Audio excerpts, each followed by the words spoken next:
The proclamation of the Holy Gospel according to Luke. Great crowds were traveling with Jesus, and he turned and addressed them. "If anyone comes to me without hating his father and mother, wife and children, brothers and sisters, and even his own life, he cannot be my disciple. Whoever does not carry his own cross and come after me cannot be my disciple. Which of you, wishing to construct a tower, does not first sit down and calculate the cost to see if there is enough for its completion? Otherwise, after laying the foundation and finding himself unable to finish the work, the onlookers should laugh at him and say, 'This one began to build, but did not have the resources to finish.'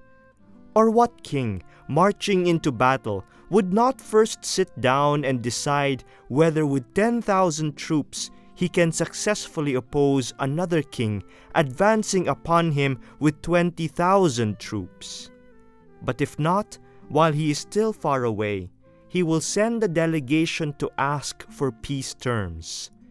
In the same way, any one of you who does not renounce all his possessions cannot be my disciple."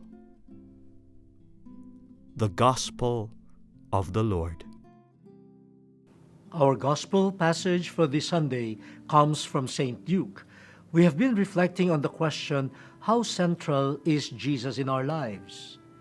In the first reading from Wisdom, we see the struggle of a human being who wants to be close to God. God Himself, the plan of God, the thoughts of God, are way beyond human capacity. A person whose intellect is limited, a person who lives in the body that is prone to temptation and sin. So how can someone, limited and sinful as he or she is, attain to God? This is the main point of the first reading. But there is hope. God will give you His wisdom. God will give you His Spirit. So, making God central to our lives is first and foremost a fruit of God's grace. In the second reading, we find St. Paul writing to Philemon as someone who has discovered Jesus Christ and who has made Jesus the central influence in his life. And we see how St. Paul was changed and how with Jesus in his life, his relationship with other people has also changed.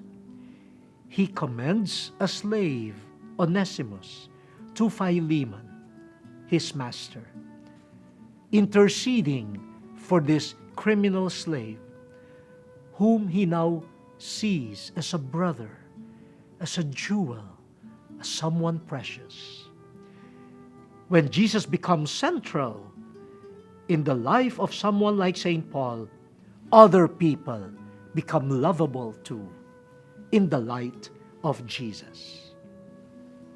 In the Gospel, we find the path of discipleship being described by Jesus. And this is one thing that we admire with Jesus. Jesus does not hide from His disciples and potential disciples what He demands of them. You want to be close to me? You desire to be close to me? There will be grace, as promised in the first reading. There will be the Holy Spirit, but you will have to do your share too. Discipleship must be calculated in the sense that you must know the demands of discipleship before you rush into it. Yes, there is a desire to follow Jesus, but do you know what it entails? The words of Jesus may sound harsh on first hearing, for He says, "If anyone comes to me without turning his back on his father and mother, his wife and his children, his brothers and sisters, he cannot be my follower. And for us, especially Asians, Filipinos, this may sound impossible. And some of us might be tempted to say, okay, if following you, Jesus, means hating my family, I'm sorry, I'm not ready for it. But let us be careful. Jesus is not telling us to hate in the sense of just being angry with them, despising them, and not seeing anything good in our family just for the sake of following Jesus. I don't think that's what Jesus means here.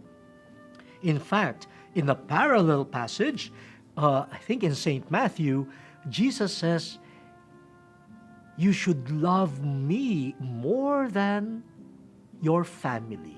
Oh, that is the meaning of turning your back. No, turning your back. It is not hating them, but it is setting your priority. Is your love for Jesus the key, central love of your life? Or are there competing loves, no, that would drown our love for Jesus? So it is a question of who is central in your life and what love is paramount in your life. Is it your love for Jesus? And it is not just family or special people that we should continue loving, but loving in Jesus, who is central, but also love of self. We should also, according to Jesus, turn our backs to ourselves. For Jesus knows the temptation of egoism. In our relationship with human beings, very often we put ourselves as central and other people as secondary. Now, that should not happen in our relationship with Jesus. Jesus should be central and not ourselves. And then in the same gospel, Jesus talks about turning our backs on our possessions. Family, self, possessions. Oh, we know from history, even recent history, how the lure of money, property, could be central in the lives of so many people. And clinging to possessions could be the prism that determines our view of life. It becomes central. So Jesus is telling us, you want to be my follower? My question is, how deep is your longing for me? And if your longing for me is that deep, as exemplified in the first reading, you will love me with all your heart, with all your mind, with all your heart. I will be your central love. Now, some of us will probably ask, so does that mean we will stop loving our families, ourselves, and will we not work for possessions anymore? No. We are not being told to stop loving other people, stop loving ourselves, and working justly and fairly. The point is, if you love Jesus, you will love others, but in a different light now. You will love yourself, but in a different mode. And you will work for possessions without being a slave of your possessions. The love for Jesus will put all the others in perspective. Just like in the second reading, when St. Paul fell in love with Jesus, he continued loving other people. And wow, he saw in a slave criminal someone, a brother, to be loved. And that is made possible by the love of Jesus. So let us not be afraid to make Jesus the central love of our lives.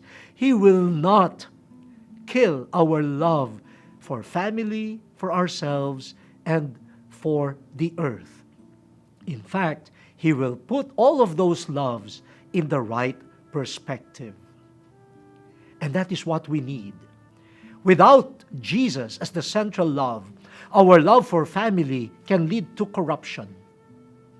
Some people, out of love for family, kill and steal.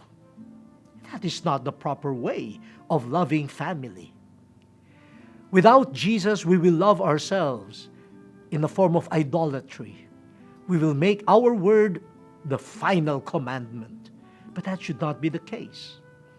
Without love of Jesus, we will turn our possessions into our gods and sacrifice people, including ourselves, to worship these false gods. No, the love of Jesus will not eliminate all of these loves, but will purify them and make us true lovers of humanity, lovers of the earth, and lovers of ourselves. Today is the birthday of Our Lady. We turn to her, who has made God the central influence of her life. In joy, in sorrow, in light and darkness, and in glory, the life of Mary was focused on God and on her Son, Jesus. And because of that, she can love the rest of humanity and consider us her children.